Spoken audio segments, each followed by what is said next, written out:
So I'm Dr. Chris Kunkle. I'm the Associate Director of the Criminal Investigation Resource Center here at Russell Sage College. All right, Chris, nice to meet you. Thank you for joining us today. And Tina, you can reintroduce yourself. Okay. Hello there, I am Dr. Christina Lane, and I am the Director of the Criminal Investigation Resource Center at Russell Sage College, and I'm also a Professor of Criminal Justice, Law, and Behavior Science. Perfect. And thank you for joining us in the evidence room in our Russell Sage room here. So Chris, tell us what led you to CIRC. Give us a little bit of your background and your career. Okay.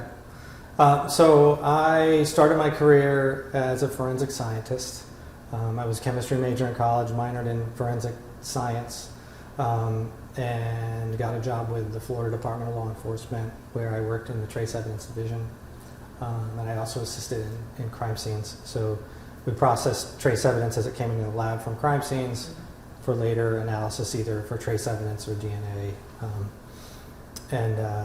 So I decided shortly into my forensic science career that I was interested more in the criminal behavior backgrounds of offenders and the why and how offenses were committed.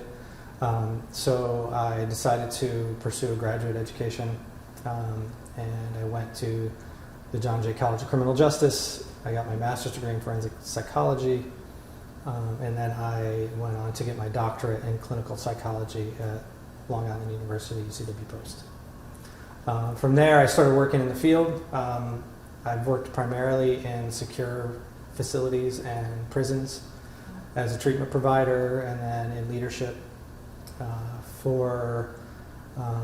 from the mid 2000s till the late 2000s. I was here in New York working with the Bureau of Institutional Sex Offender Treatment, where I became director. That's the bureau that oversees all of the treatment programming and assessment for people who are committed as sexually violent predators under the New York law. Yeah, I remember Tina had told me that was kind of your specialty. Yep. And so for a spell, I was working to evaluate offenders who were being referred for sexual offender commitment, and then I started overseeing the program that was dedicated to treating them across the state. So we had 2 facilities here in New York that are assigned to treat sex offenders, and then we started a high-risk sex offender program inside the Department of Corrections to try to deter individuals from having to go into civil commitment at the end of their prison terms. Question about that. So I think I'm intrigued, and I'm sure other people may be as well.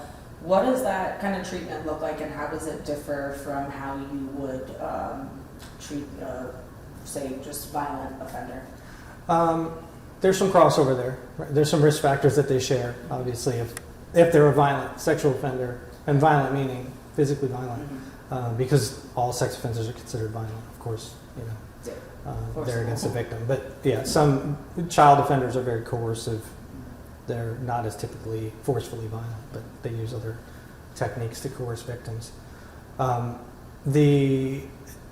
So in many respects, when it comes to the criminal behavioral element that's driving the persistent offending, a lot of those factors are similar. So we try to address the factors that are driving the repeat criminal behavior. And then you focus on the other needs they have that are outside of that. So with somebody who's diagnosed with pedophilic disorder, you would want to try to address the underlying sexual interests, because it's typically in many of the persistent offenders that sexual interest is fixed. So it's not something you're going to reorient them, right? You're going to teach them how to manage it, and you're going to teach them how to not engage in criminal acts to satisfy it, right, and to continue. So sometimes it takes medications in addition to cognitive behavioral therapy. It takes some techniques and identifying urges and lapses, and but it also, when you're treating those other factors that are driving the criminal behavior, that tends to reduce risk as well. So you try to target all those. Yeah. So to rewind just for a second, what kind of caused that shift for you instead of saying, I'm going to look at like the physical evidence here and examine this to, I want to get inside this criminal's head? What kind of drove that? I think it started in college. I mean, I'll back up even more. So the first time it dawned on me that I could work in a profession that was focused on crime resolution and it wasn't being a police officer was I read an article on DNA, they called it DNA fingerprinting back then, in the early 90s, and said that looks really interesting, how do I get into that work? And that's when I was in undergrad at that point, and I was a chemical engineering major at that point, and then I decided to shift just to chemistry and minor in forensic science, and I transferred to Oswego. And there I started to learn, just in doing the forensic science, I started to learn more about criminal behavior and started to see that I had an interest there. But I was already on the track to do forensic science. Look, I already changed once. I was about to change it about 3 more times.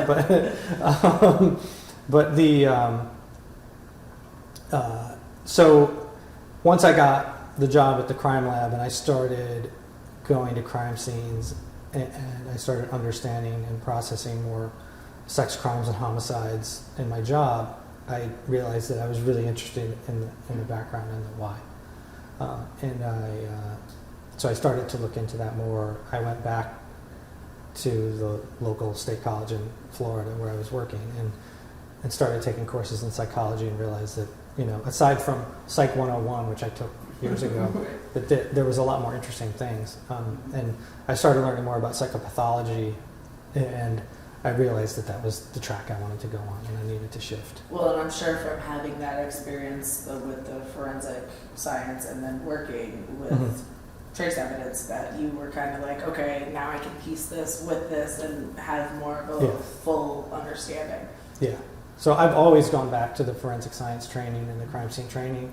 I mean, what we do at CIRC, sure it's useful. It comes out all the time, especially when you're doing behavior evidence analysis and you're integrating the psychology with the actual behaviors and the evidence. You can see all the dots connect. Yeah, I'm sure that's also Tina and I talked a lot about how your different experience and your different kind of fortes really benefit the students in showing them all of these different aspects. Yeah. So you went into psychology. Yep. And then you were working with the sex offenders. Yes. In New York. Yes. And then you left us. Yeah. What happened? So I left. I left New York to go work for a private contractor who was starting to run the facility. The facility in South Carolina had been run by the state, and a private contractor was taking over that program to run it on site. And I had known some people who worked for that contractor. My family and I felt it was a good time to move and get out of the colder weather and take the opportunity. So we moved. I took that position and we moved. I stayed in the sexually violent predator field at that point, and then about 3 years into that role, the Department of Corrections was looking for a deputy commissioner to run their behavioral health services, and I decided to take that position and move out of the sex offender. Yeah. So it was a great opportunity to move back into more traditional clinical psychology within the prison realm, to continue to work with offenders and use what I knew about treating offender populations. I'm still the chair of the Sexually Violent Predator Multidisciplinary Board for the state, so I'm still involved in the work. It's just not the only thing I do. So I was able to use that expertise and continue on with it while moving back into other elements of my career that I'd kind of sidelined for a while, and get back to doing, a fuller service of forensic psychology. So I have kind of a tough question as I was listening to you talk about the prison system and working with the offenders. And I'm sure this could probably be posed to a lot of different psychologists, but how do you kind of stay grounded in the fact of, I'm sure you've heard some really horrific things. Seen. Yeah, all of the above, have nightmares about. But how do you stay grounded in the fact that I'm helping this person, or I'm trying to help this person, and I kind of have to just focus on the bettering? Yeah. I mean, it really comes down to focusing on what your mission is, you know, in that instance. I've been in the instance where I've testified against offenders, and my goal is to communicate to the court that they're dangerous, because I believe they are, and I use the facts and the evidence and the research behind it to communicate that. And so I've been the vehicle behind making sure that people are off the street, and at the same time, once they're off the street, they need treatment, because many of them are going to return to the street. Right. So you can't just treat them poorly and then turn them back around and expect them So yeah, go out and do well. Right, to do well in society. So, and they're all humans. You know, we as the state take an individual into custody and we take them off the street, but at the same time they still have needs. And many of them have needs that weren't recognized before they ended up in incarceration for many reasons. And a lot of times seem to play a role Right. in that. When I was younger, probably too young to be reading about these things, Yeah. I used to be really into the why. Like, Yeah. what happened in your childhood? Like, who Right. abandoned you? You know, all these different factors that people don't realize Yeah. play into something, a crime that may seem totally unrelated from what their circumstances were. That emotional, mental damage does very different things in different people. Yeah, it does. So, how did you get wrapped up with Dr. Lane here? And So our story goes coming back back to the a way. So in about 2010, I was Yeah. working here. I was doing psychiatric examinations for the state in connection to sex offender civil commitment. Dr. Lane was seeking an adjunct professor to take over serial crimes. Yeah, it was criminal profiling. So we were developing courses at the College of St. Rose, and I'm notorious for cold calls. And I put out my feelers, out, and I said I'm looking for someone who'd be interested to teach like introduction to forensic psychology and also like criminal profiling. And actually Dr. Kunkle called. Oh, and wow. it was great. And he came in. You called him. Yeah, exactly. Came in, did the little interview, and Well, you he was called the outstanding. bureau. Tina called the bureau where I worked. Yeah. So who you got for me? She's resourceful. And Oh, yes. And I mean, she knew there was a team of psychologists working there, so you had to. Yeah, You gotta throw a hit hook in the somebody. water Yeah. and you hook somebody. Yeah. It was somewhat of a perfect fit for me. I mean, I had thought about teaching before, and I had the crime scene experience that others didn't have, so it really parlayed into the profiling work. I had the criminal justice side of things that many of the forensic psychologists don't have. They came in from the psychology side. Yeah, Like I went back your in and back background out. is So- really interesting, and definitely, I'm sure it offers a lot. So, and I started teaching. Actually, the first day I taught was the day my daughter was born. So I showed up to class and said, "Here's the syllabus. I'll see you next week." I gotta go with my baby, thanks. Well, that's awesome. So, we all know, sadly, St. Rose closed its doors. So, then we readjusted. Yes. And now here we are at Russell Sage, and talk a little bit about, I know we've spoken a lot about the mission and the work that you do in CIRC, but what is kind of like the hope for these students that you're kind of guiding along in this process? I think, there's a few different things. One is, we hope to spark the interest in them, more so than what just brought them, to us, to carry on their careers and contribute to the field. And we really saw this need in the field. I was working on cold cases with another team of experts. We were scattered all around the country and we collaborate. We spoke about that. Yeah, and it was good work, and at the same time, the local element, having people there that can talk to you, Hold the papers in their hand. having Tina who goes and sits with the agencies, especially the local ones, or sometimes drives hundreds of miles to meet with them. But to have those partnerships and to be able to give them a resource that they don't have, and we have young, intelligent minds who can do the work and who just need supervision and guidance, which is what we aim to provide. I think we do a good job of. So our goal is to really give law enforcement this resource that we have, and that resource is going to train new officers or attorneys or forensic psychologists. So they're going into the field already having some practical experience and understanding what they're getting into. And I mean, to me, it was the practical experience is what drew me even further. When I started my master's program at John Jay, I thought I wanted to do research.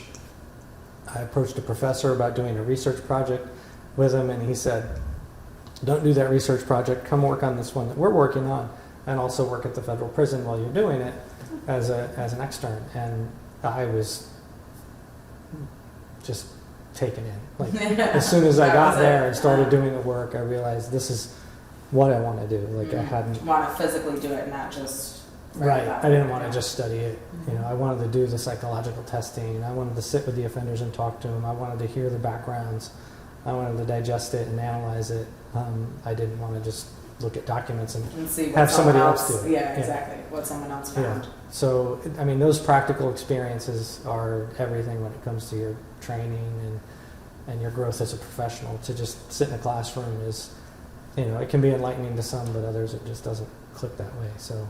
Right. Well, when Tina and I spoke one of the times, I had said that it reminds me of like heightened internship. Like yes, you're getting real world practical experience, but you're actually working on real cases. Yeah, and these law aren't enforcement is working on right now. Yeah. This isn't just an assignment, like we've said, or this isn't just busy work to keep a college kid. Yeah, not at all. They're actually making a difference. They're taking what they've learned and they can make a difference, and it's amazing the amount of work that the students do, of course research-based, that they can see that they know what they're doing and to trust that they can actually make a difference in what they know already.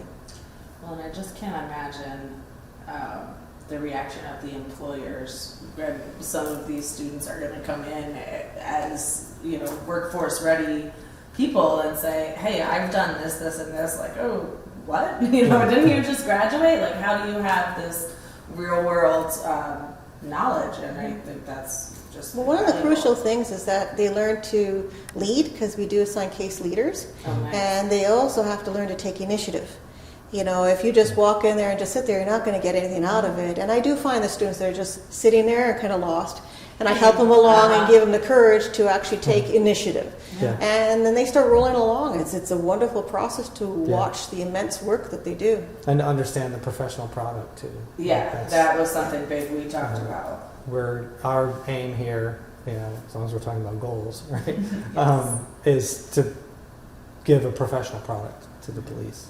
We're not just what do you think? We're not just using cases to teach. We're actually trying to provide a professional service, and every document communication, meeting is about being professional, and the students engage in those meetings and sit down. Well, and even just that, going into law enforcement or not, learning how to operate as a professional is valuable in college, especially when you're getting ready to enter the workforce. And it's a higher level of work too. Yeah. Getting an A in a classroom, and then the professional work is higher than an A. Right. And they learn because you're representing the initial and final product. Yeah. You might not get a grade on this, but if they don't like it or they don't want to use it, maybe we won't get called again. So that's right. You won't get a letter on there, but you'll know if you failed. And just maintaining the partnerships. I mean, a huge piece of this work, as we've learned over the years, is the partnerships are so important to the process, and just the communication even across departments, across agencies. You have to be able to network, and you have to be able to see where those partnerships exist. So it gets them used to that, and it gets them to see the value in it. Well, and we've spoken about trust before, getting law enforcement to kind of open up and say, all right, we'll trust you with these 6,000 pages of this case that we're not leaking to the public. Yeah. You know, we trust that you will take care of this and, like you said, Yeah. return a professional product. And I was thinking when you mentioned some of the students, you know, needing to find that initiative, I'm sure because there are so many different aspects to a case, and like you were saying, you know, there's the psychological aspect, there's the forensics aspect, there's the evidence aspect, there's all of these things. Are students kind of, do they pick, like, this is my area of interest, I want to go through all these interview transcriptions, or I want to look at I can't think of another. Yeah, like, they different get pieces. Sorry. See, so Clearly right now I I'm am not doing case reassignments, and it is important when you're doing group work that you assign the personalities appropriate and the Yeah. needs of the case and what you believe that they'll perform the best at.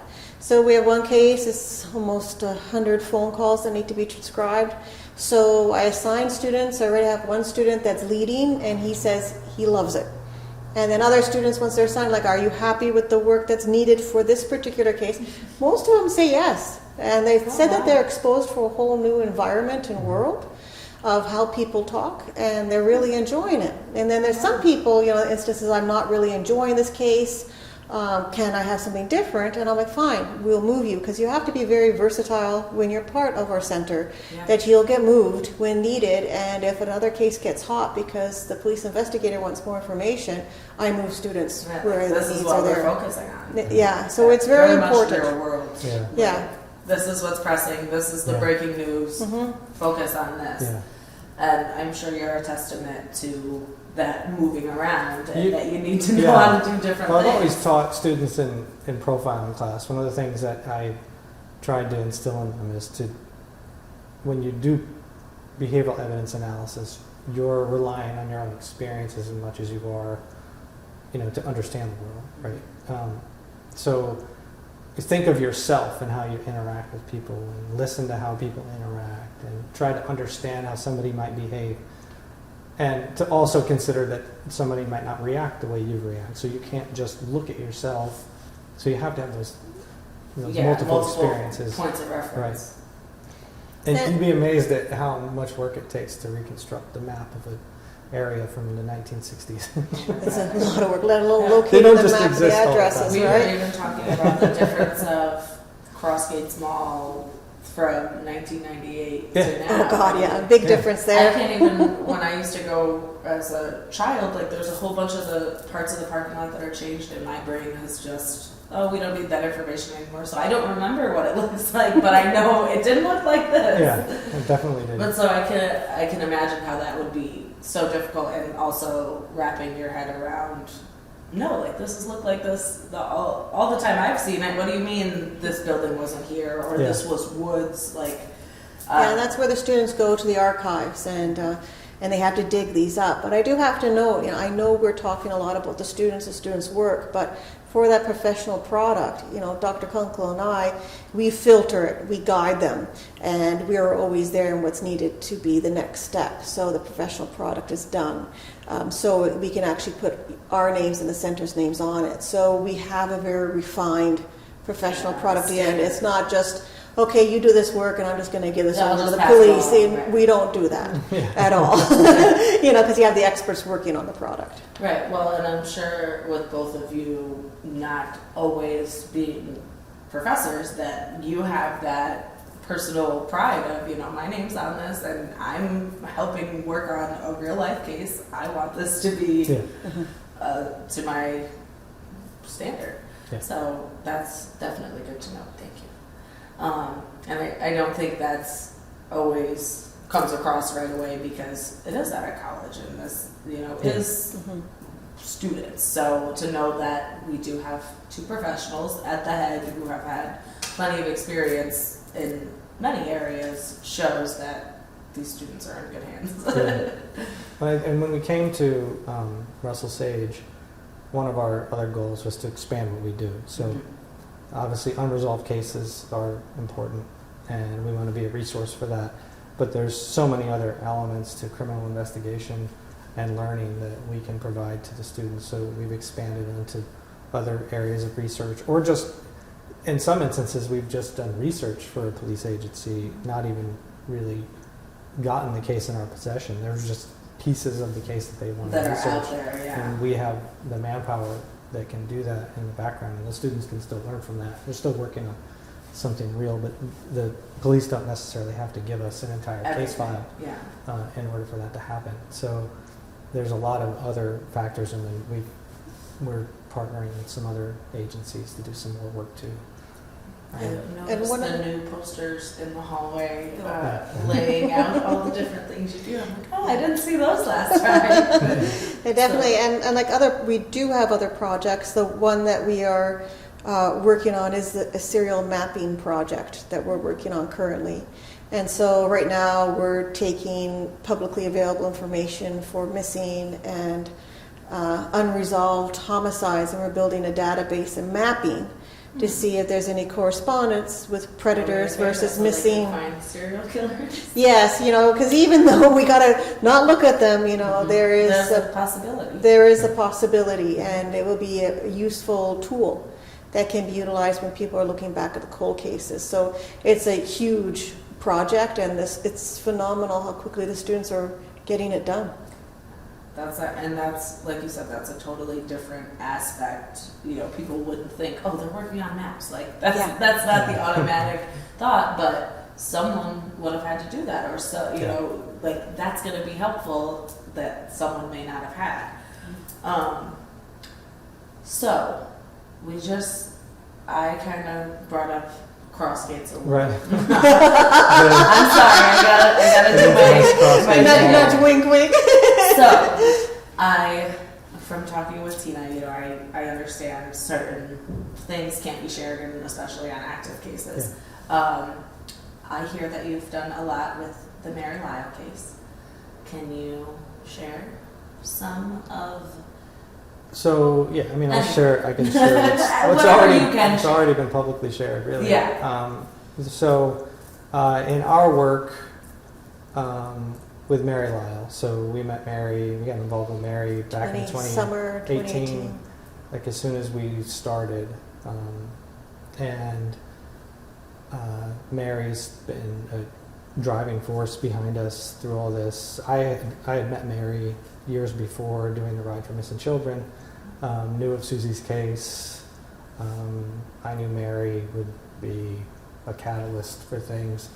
Tina met Mary. She talks to Mary like all the time. Yes. Having breakfast this Thursday. She's like, oh, I was just talking to Mary. So Mary brought us some information in Susie's case, and we started going through that information. iHeartRadio got interested in doing a podcast on Susie's case early on, right after we formed the Cold Case Center. Yeah, it was the spring of, actually December of 2018 we started that. Same year that you... Yeah. Mm-hmm. That podcast went out there, and then that was much of a historical kind of breakdown of the case. What happened, right? A lot of it was things that were already well known. And through that podcast and then my own listening, I met up with Josh Hallmark, who produces a serial podcast on Israel Keys. And I found out through listening to Josh that he had come to a similar conclusion about the Suzanne Lyall case with completely different information, because I didn't have the same information he had. He had more, he had more info on the Keys case that we didn't have at the time. And I initially had considered Keys a person of interest in Susie Lyall's disappearance because I knew that he had owned property in New York. I knew that it said he had enlisted into the military through Albany, so he had to have some contact down here. And just what we knew about his other cases in other suspected cases, is that he was the type of offender who makes people disappear without a trace. And if he had been operating in the area at the time, he would be someone we want to look into. I knew he was he's basically profiled as a skilled opportunist. He's a person who's always ready to offend, and if primed to do so, he acts. And he was able to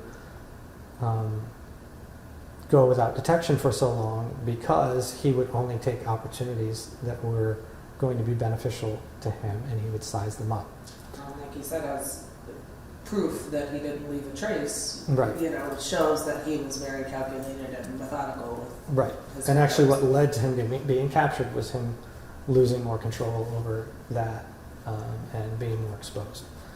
So when I met Josh and started talking to Josh about the information he had, I learned that Israel Keys had Suzanne Lyall's picture on his computer. That picture matched the NamUs database picture. He had lots of NamUs database pictures on his computer. Suzanne Lyall was one of them. The profile of using Samantha Koenig's ATM card after the crime, withdrawing $20 to do a test to make sure how much money was in the account and get a balance. The fact that Keys said he'd been offending for 14 years when he was caught, that measured right up with 1998. It was right before he went into the military. It would have been an opportune time. He was living alone in New York. We know that he got his Social Security number, GED, probably through Albany. Most likely the GED through Albany, and his property was in Constable. He had bought the property in October of '97, so he was definitely in the area between October '97 and July, August of '98 That's when he shipped out. when he enlisted. And we knew that he was into gaming. He was into online.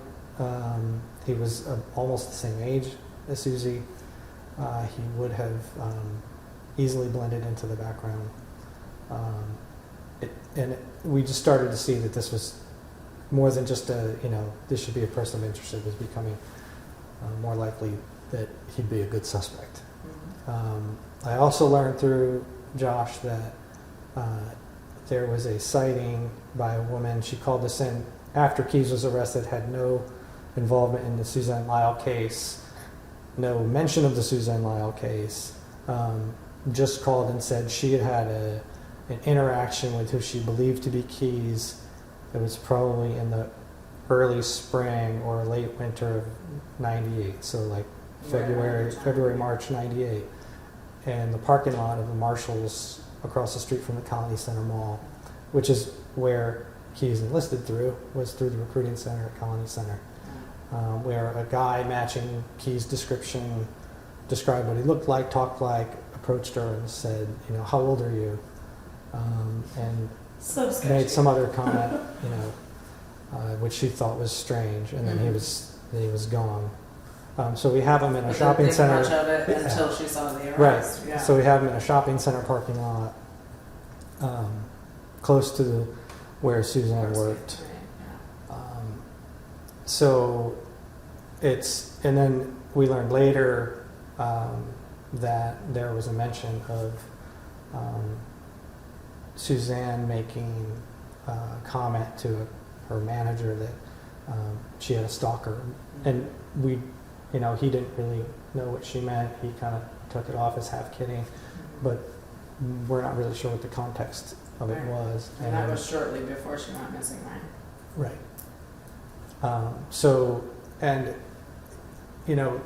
We started to speculate, did she really disappear from the Albany campus, which is, the foregoing theory was that she made it back to campus and then never made it back to her dorm room.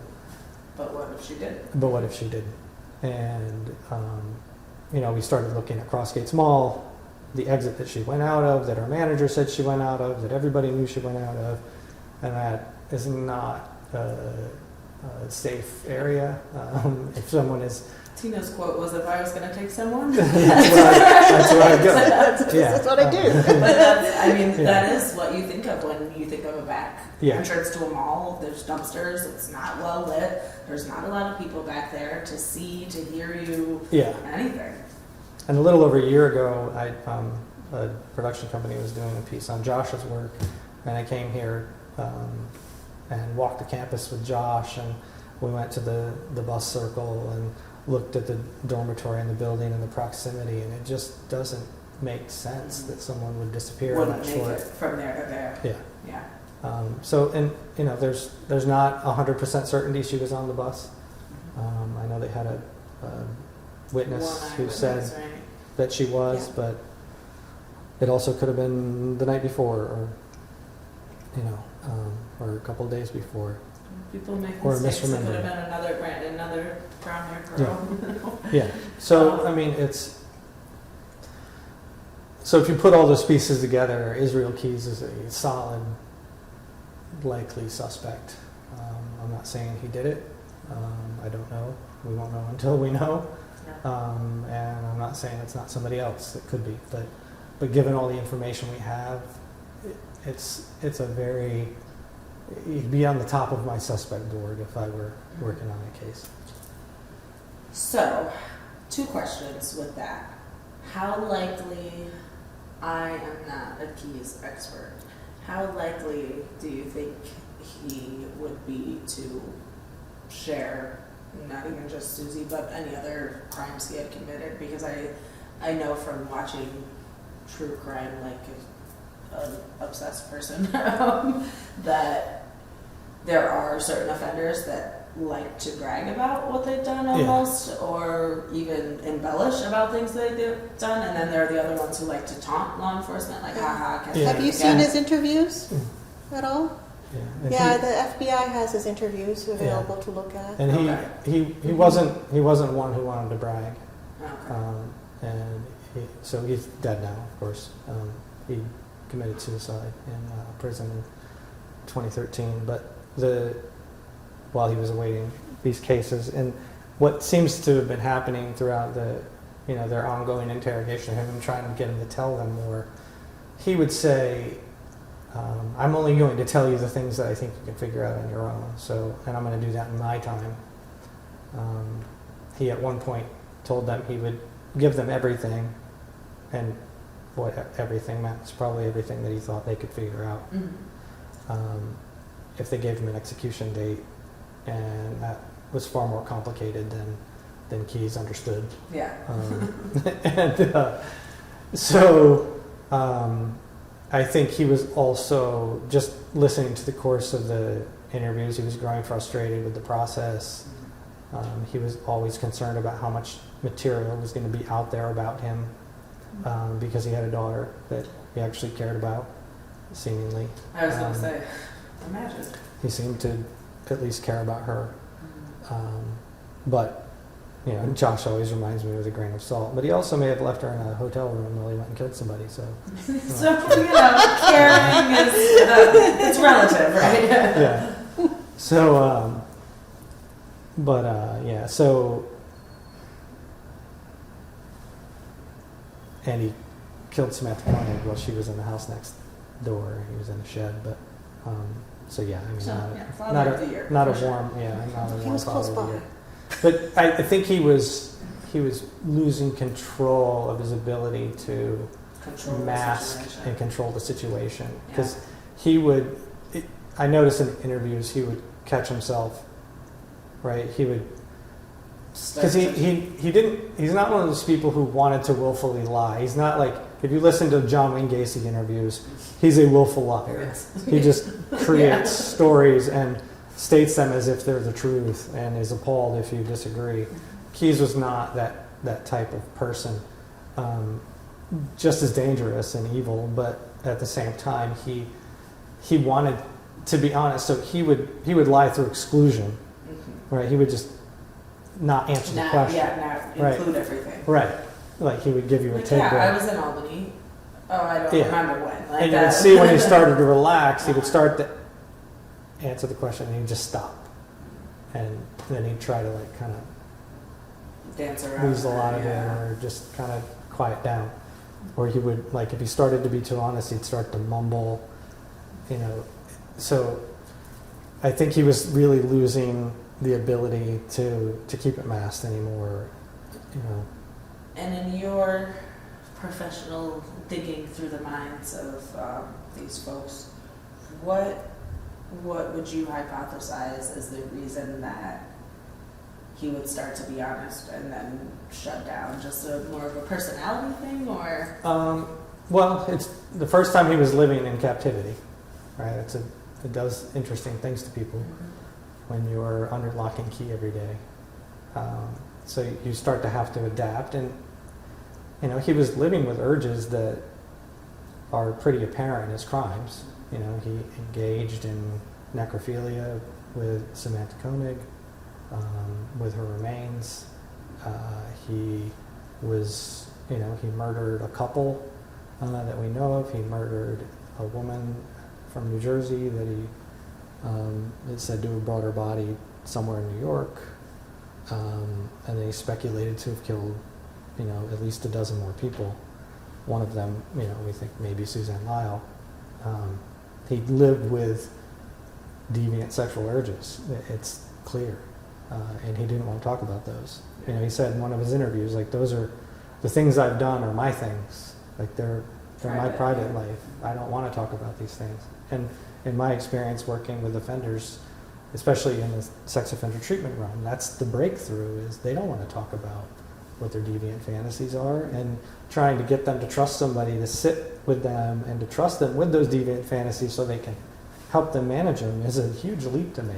Right. You know, especially if they're already in an incarcerated state where it's like, are you just going to punish me more? Or, you know, is this going to be a detriment to me if I share with you? Right.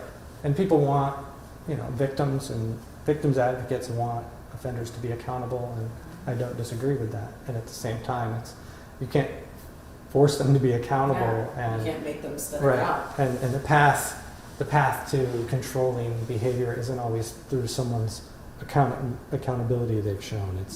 It's through demonstrating that they want to change and that they can share these deepest, darkest thoughts.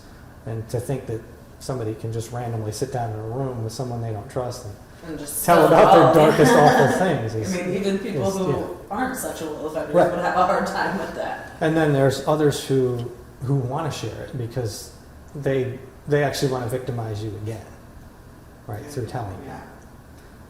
And I do think in some of the interviews... It's like such a black and white, yeah. it seems. Well, Keyes at one point told the investigators, like, if you bring back one of the detectives from Alaska was not in the room, he said, if you bring her here, I will tell her everything.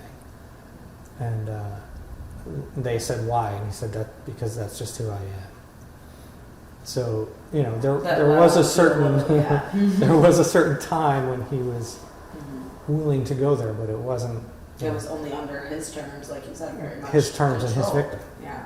Right. Who does he want to victimize? And I think they did cue in on that, and I do think they probably shut him down when they could have gotten more information because of where he was going. But, yeah, just worried about the impact that it would have. Yeah. Well, and it was in that interview that he really detailed to the extent that he engaged in the murder, the dismemberment, the postmortem sex, like he chronicled everything. And he probably would have, at that point, given him more because he was already so far down the well. Right, like you know, what else can you get out of it? What else can you do knowing this now? Right. So, Tina, also a little birdie in my ear, told me John Regan was a name to ask you about. Yeah, so Regan, I mean, we've learned through the papers, obviously, Regan attempted to abduct a girl in Saratoga. He was convicted of, or identified through DNA in the Donna Palumbo break-in rape. She was a neighbor. You know, there were other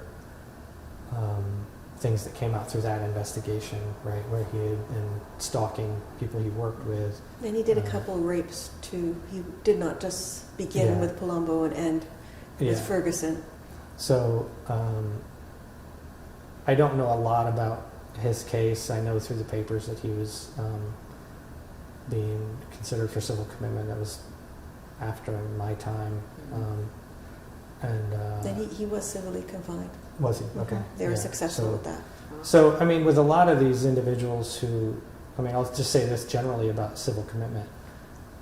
A lot of the individuals who end up meeting criteria for civil commitment, they've engaged in typically an enormity of sexual offenses, right?